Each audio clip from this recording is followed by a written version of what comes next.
We are going into the blue up next on Carpe Diem.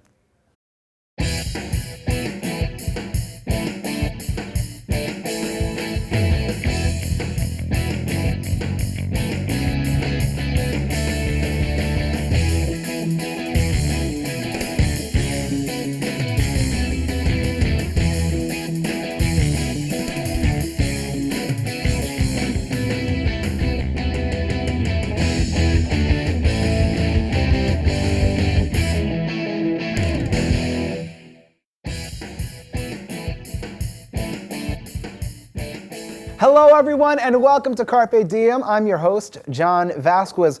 Now it's no secret that music is such a powerful influence in the lives of many, including myself. I mean, who doesn't love music? It allows people of any background to express themselves in whichever manner they choose. However, the ability to write and create music is a talent given to a select few.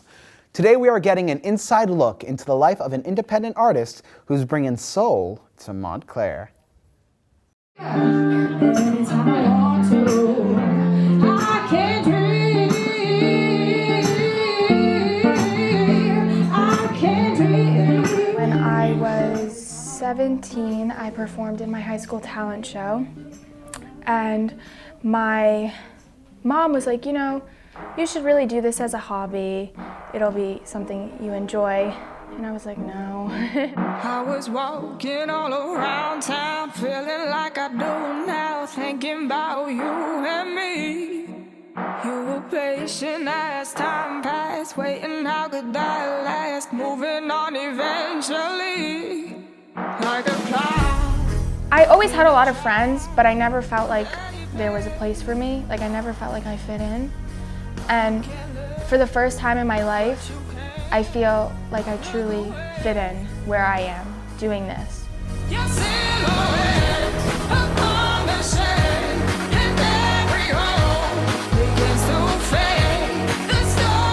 My parents had a friend of theirs who happened to be a music composer, and so they dragged me there, and I didn't want to go, but I did. And I don't know, I just had this, I remember I got into the studio in front of the microphone and I sang, and it was just like this moment of realization of like, oh my, like I didn't even know I could sing like that. Like I didn't even, you know, it was just something, just, I guess it's the adrenaline, it just takes over you. I wanna taste your lips, yeah, 'cause they taste like you.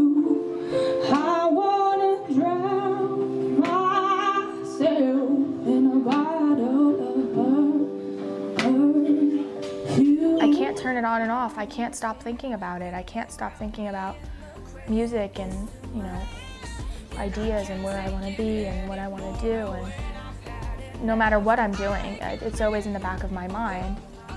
And I don't know, I need it. I have to do it. That's how I feel. And joining us right now is the one and only Sicily Knight. Sicily, welcome to Carpe Diem. Hi, thank you for having me. So the one thing I need to talk to you about, the first time I saw you was at a coffee shop, and the first thing that I knew about you was this voice. Like, where did this voice come from? It's so distinct, it's so different. How did you find your voice, I guess? I guess for me, like, I did middle school for, I did choir in middle school for a couple of years, but we sang classical pieces, so I was more classically trained, and then I stopped singing for a really long time because I used to have really bad stage fright. And then probably I want to say when I was about 16, 17, I would sing when no one was home. And I remember in particular there was this one day where I was like singing in the bathroom, and I just had this instantaneous thing where I realized I kind of found my voice and the sound of it, and just like from practicing and stuff like that. Was anybody around when you found your voice? Actually, nobody was around, and then my mom came home and she was like, "Why are you singing like that?" And I was like, "I don't know." So I know in the piece that we just saw, you mentioned that you kind of first came out in a talent show. Yeah. You know, what kind of pushed you to do that? Because you just said you had terrible stage fright. Right, yeah. My friends, they were like, you know, it's our senior year, you should do the talent show. So I just decided to do it. I sang Feeling Good by Nina Simone, and yeah, it was a really cool experience. Did your friends know that you sang before? I think they had heard me, you know, here and there a bit, but not really. And how did they did any special reaction when they first heard you? No, they enjoyed it. They enjoyed it a lot, actually. It's funny because I have this one friend who's like really, you know, tall and big, and you know, he seems like a tough guy. And I got there, and they were like, he was crying. Oh. Yeah, it was really funny, but. Now, like, I mean, music is such a difficult thing to pursue. I mean, there's so many musicians out there, Yeah, both absolutely. famous and even in the independent world. I guess, what really made you want to pursue this as a career? Right. I guess for me, it just, I don't know, I think that when you have a passion and a drive for something, you want to do it. And there's, you know, for me, I feel like I could, you know, go off and have a regular job and, you know, live a regular, normal life and kind of be secure and safe in that. But, you know, what is, you know, it's important to take risks, and it's important to do what you love. And so for me, I felt like I had no other choice but to do this. But what was singing like something that you always wanted to do, or did you just kind of like stumble upon that? Yeah, it was kind of, well, it's kind of interesting because growing up, I actually wanted to be a police officer, and my parents were like, no, you shouldn't do that, you know. Yeah, I'm their only girl, I'm the youngest. Yeah, they don't, you know. So as I got older, I became really interested in technology, and I wanted to work for the government. And so I wanted to actually do the Army ROTC program. I don't know if you're familiar with that. The Army Yeah, when I was in college. Okay. And my parents, once again, were like, nah, you're not doing that. So that's actually how I got into music, because my mom was like, you should go find a hobby, you know. She wanted me to get my mind off of doing Army ROTC. So it actually ended up working out. So. And your family introduced you to the producers that you first worked with? And yeah, everything? Yeah. My dad had a friend who was a music composer, and the initial, you know, introduction was simply so that he could find me a vocal coach, but it turned into something much more. So. Now, when you decided, hey, because you went to school, correct? Yeah, I was a computer and information systems major. Oh. How did your parents react when you kind of just said, hey, I'm going to drop school and pursue music I think they saw it full-time? coming. They saw it coming, yeah. I think once I started to sing, like, you know, my senior year of high school, they kind of knew that that was what I wanted to do. Were they full-fledged in support for it, or? Yeah, I mean, my mom is definitely like my, you know, my rock. She always supports me, and my dad too. But he was a little bit, you know, you know, yeah, he was. But they're great.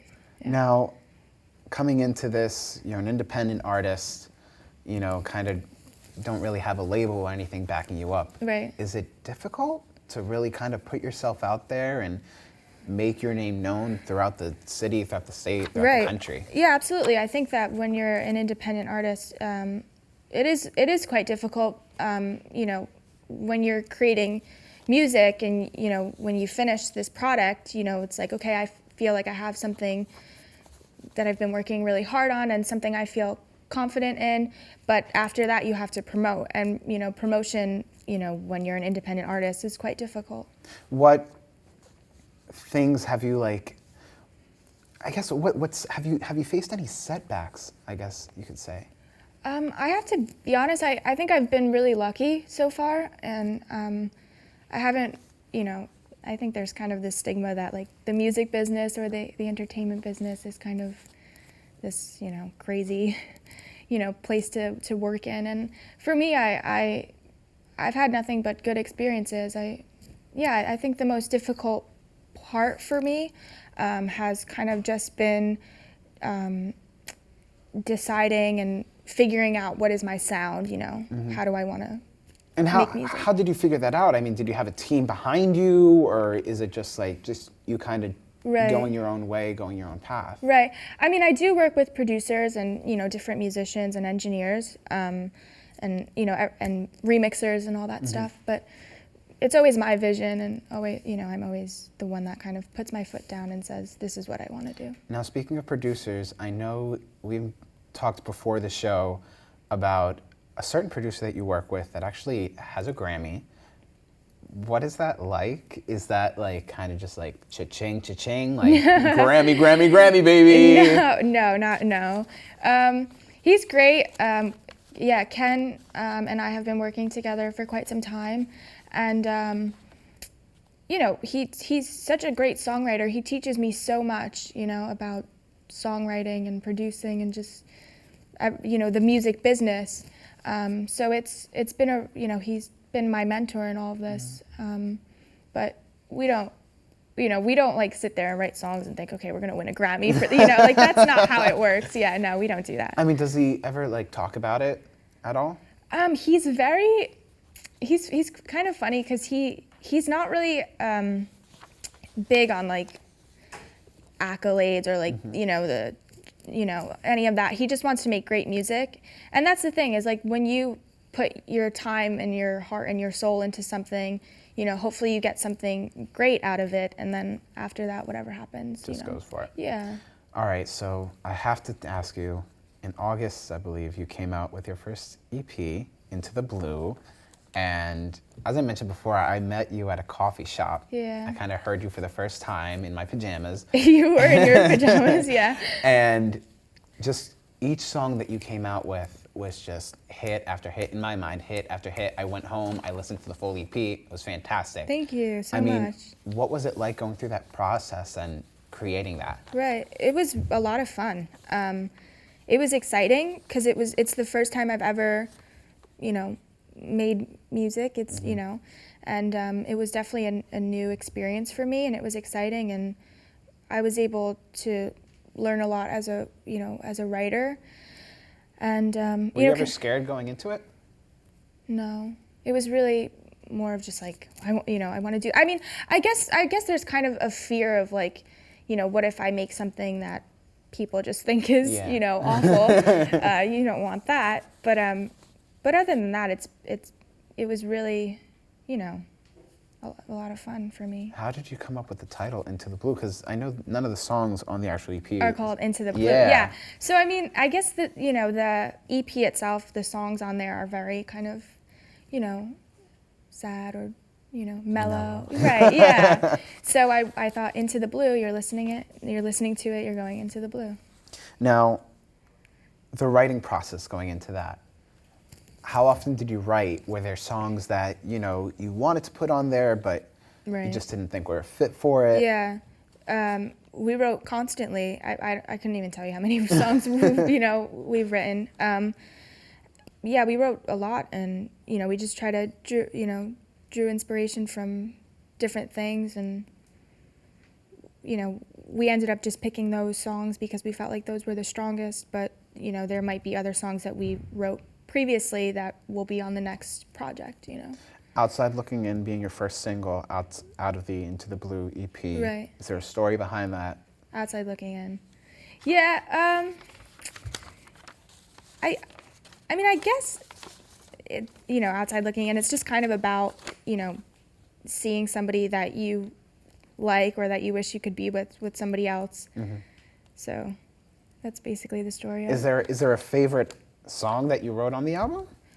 My favorite song, I want to say Apple Tree. Oh, yes. Because it's very personal to me. What's the story before? Personal? Okay, so Apple Tree is a song. It's actually one of the first things I ever wrote. I might have been 17 when I wrote it. Oh, well, you're young. Yeah, and basically there was this apple tree that was between my neighbor's house and my house, and when we were kids we would pick from it, and eventually the apple tree kind of it died actually, but really what happened was my neighbor had passed away very young and suddenly. Mm-hmm. And so I was kind of getting a little bit older, and I realized that when you grow up and you kind of lose this innocence, you can't get it back, and so it was kind of a realization of that. So you've performed that song live though, correct? Yeah. what was it like for the first time bringing that out onto the table for the public to hear? It was actually the first time I ever performed it was probably at Trend.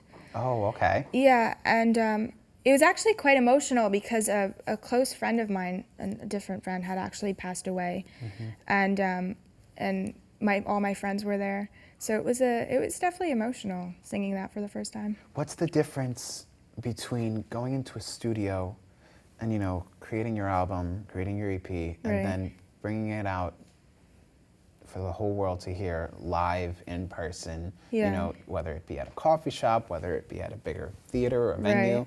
What's it like bringing that aspect?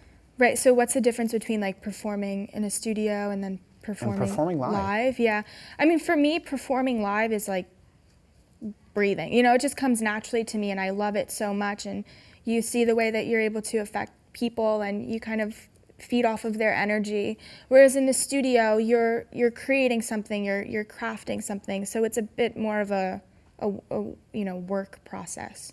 But I think for me, when I was younger, I had like I used to be really nervous when I would go to the studio.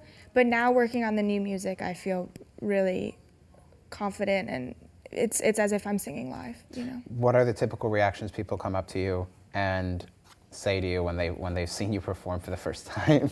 I mean, I don't know. I get all kinds of reactions. Like, I mean, everyone's really nice. Yeah. Has anybody ever cried in front of you? Actually, yes.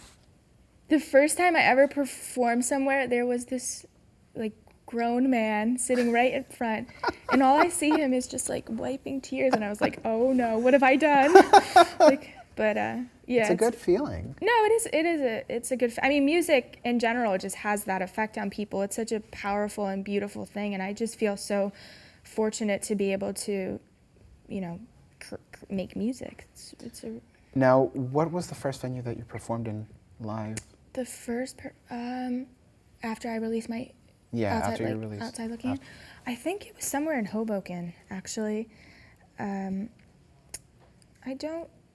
don't remember the name of the place. It's been we've performed at quite a few places. Yeah, you guys go. I know you've gone to New York City. You performed here in Montclair. You performed I believe everywhere. it was called 10th and Willow. Actually, it was a bar in Hoboken. And you know, different crowds mean different yeah, absolutely. places mean different people. Yeah, which is great. I love that. It's really nice to see, you know, different people and meet them, and it's really cool.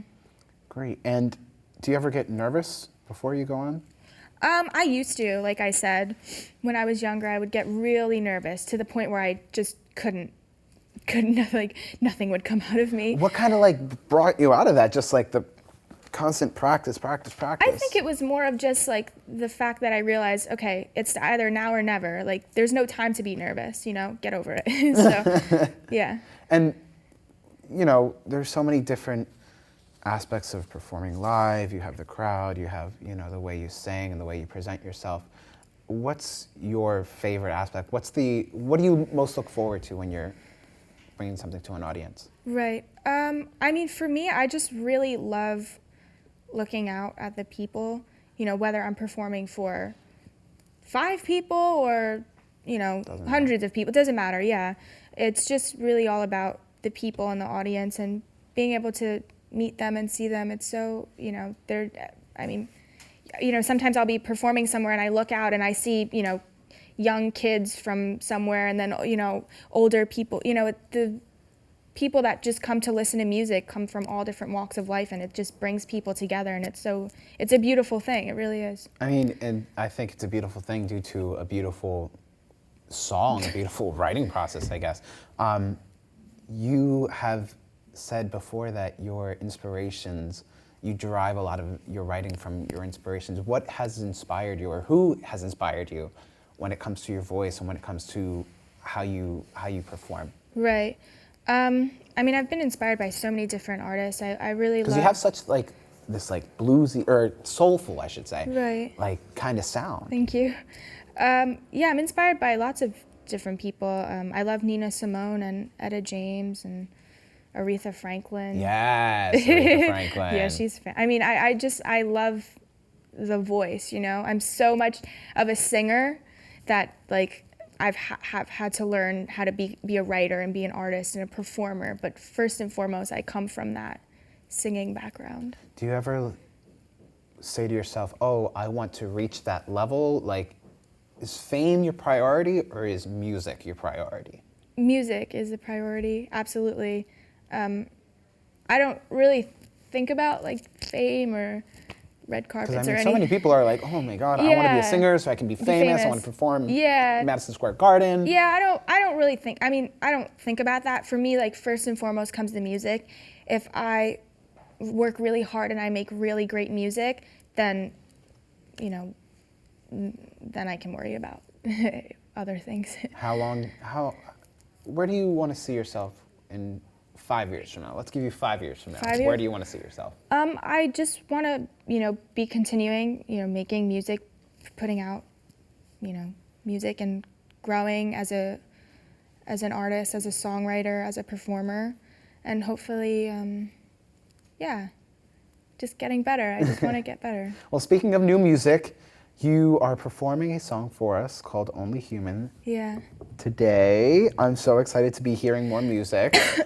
What should we be expecting? Should we be expecting another EP? Should we be expecting a full album? What's going on? Right. Actually, that's an interesting question. So I'm just working on a lot of new music. I'll probably put out a few singles, and then from there we'll decide whether or not we want to put out an EP or a full album.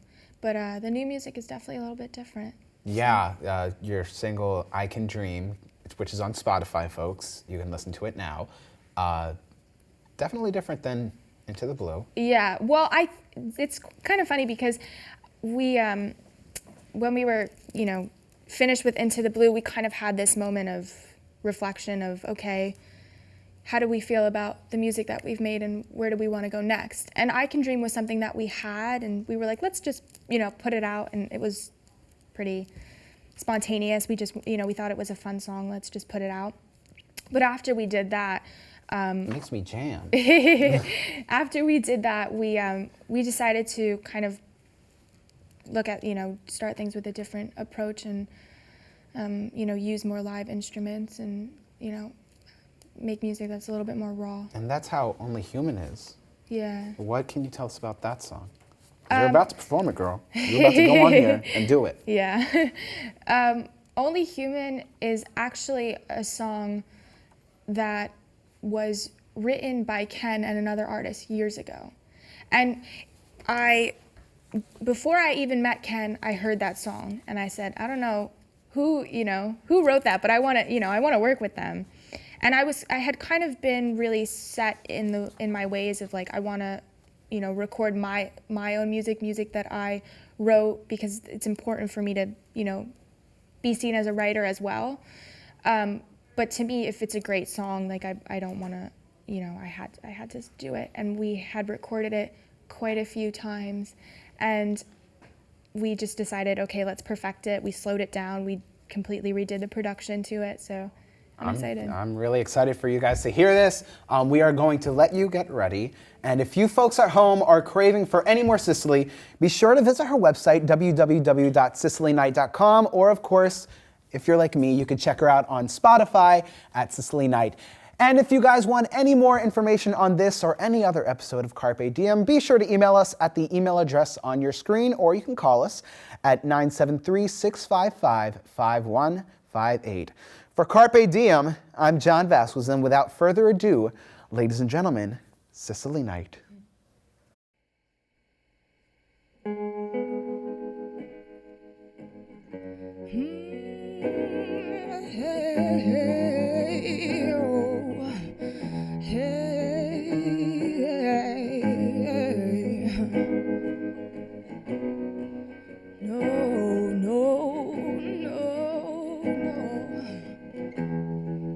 So many questions and no reply. You wish it were different, so do I. We look for reasons for things we do. I know you've done things I've done them too, but after the dances and the games, we're all just people, all the same. We're only human, flesh and blood, bathed in forgiveness. In the name of love, you're only human, so we might, and we'll have to answer in another life.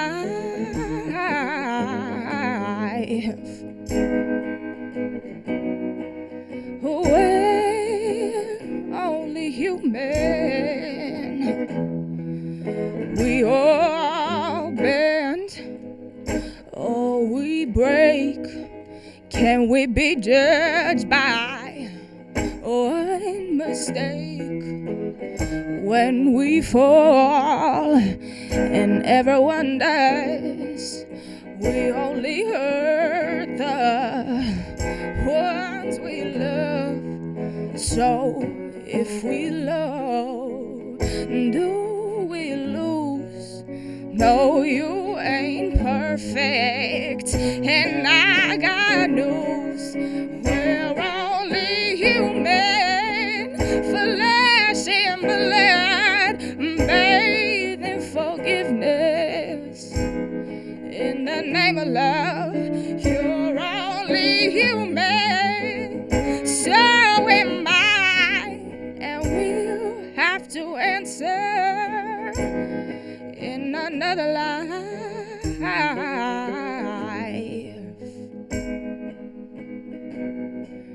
We're only human. Who wouldn't change one yesterday to make amends? But there ain't no way. We keep picking up the pieces as they fall. That's just what we do, 'cause after all, we're human.